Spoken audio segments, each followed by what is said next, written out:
in Elk River finish off her black belt test tonight by breaking the bricks and the boards. That's the most black belt students I've ever promoted in a single session. The most I've ever promoted in a single class is 4, but 6 is the most I've ever promoted in a single session. So that makes it very, very special for me.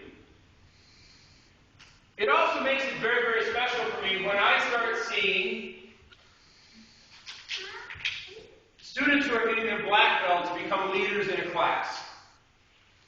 Start becoming examples for the rest of the students in the class. It doesn't always happen. A lot of times the black belts, when they start getting close to that time, they start kind of floating a little bit. They start saying, oh, well, I'm a black belt, whatever, I know I'm going to get my black belt. Big deal. That hasn't happened here. I have seen in this class the 3 students who are getting black belts tonight become a beacon and an example for the rest of the class, and the rest of the classes followed that example and followed that beacon. The precision in the kata, the precision in the moves that has been developed by all 3 of these students has been mimicked and mirrored in the entire class. When I start having black belt candidates that start taking things seriously and going, you know what, I'm going to do my darndest to make sure that my kata is clean and crisp. I'm going to work my hardest to get every single move in my kata, every single move that I'm showing to be exactly the way that it's shown to me. Everybody underneath those students starts saying, you know what, I want to be just like them. And this class right here, my advanced class in Monticello, I've told you before, I wish that I could take the entire class and transplant it to St. Cloud and show St. Cloud what a class is supposed to be like. And I credit that to each and every one of you to take that upon yourselves, but I really accredit it to my black belt candidates who are getting their black belts this evening. Stephen, Emily, Kirsten, thank you for taking what you do seriously. Making yourselves an example so that the rest of the class can say, hey, when I grow up, I want to be just like them. When my belt gets as old as their belts, I want to be just like them. I want to say a little bit about each and every one of the 3, as I always do. And I'm going to start with Emily, who is our most recent addition a year ago. Wasn't it a year ago that she came to the advanced class? We were trying to talk her into it a long time before that. Emily made a transformation when she came into the advanced class. Emily was a little shy, was a little timid. I could see that she knew her moves. I could see that she had her kata down. I could see that she belonged in the advanced class. But she was a little timid. She wasn't sure if she was going to fit in the advanced class. From the moment she stepped foot in the advanced class, she blossomed. She exploded like a huge firework on the 4th of July. I've told you guys before, spectacular. The crispness, the form, the internal mental attitude that I saw that she took on when she started taking classes in the advanced class was phenomenal to me. It's like somebody flipped the switch and said, hey, this is where you are, this is where you belong, this is what you do, and she did it. The Emily that we had in the beginner class is nowhere near the Emily that we have before us tonight, getting her black belt. She deserves every single bit of applause that she's going to get when she gets her black belt tonight. All of the accolades that are coming her way this evening. And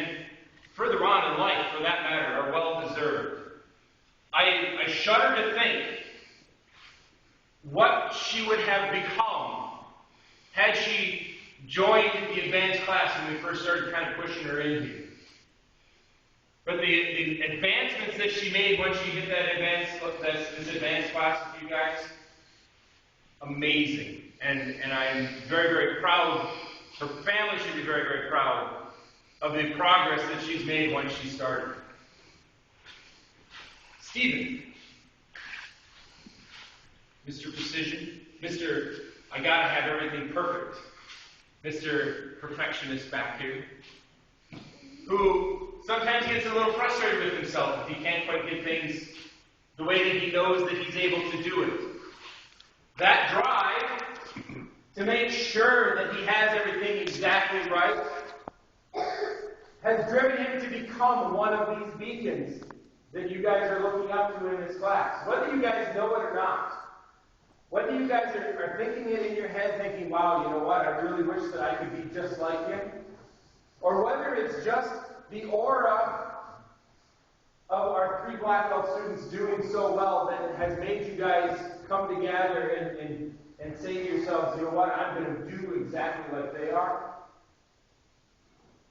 is coming from, radiating from Stephen.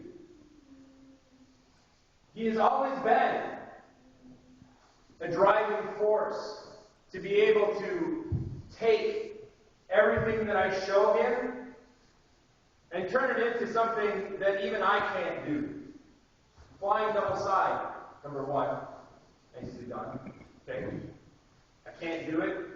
I'm going to use you for example from now on. Okay? That perfection that he is striving for is rare to find. There is no such thing as perfect. You've heard it said before many, many times. But Stephen always strives for that perfection. Which brings us to Kirsten. Competition.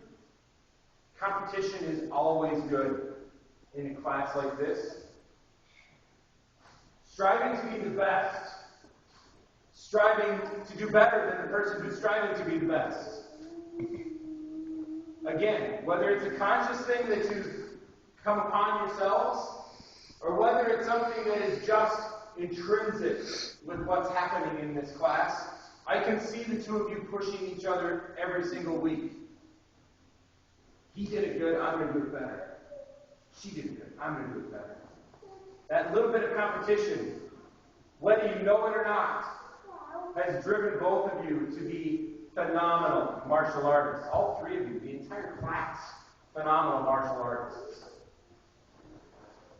Kirsten has given up her time as she's been coming up through the ranks, and she has helped us out immensely in Elk River when we had 40 students in Elk River in a classroom about the size of this.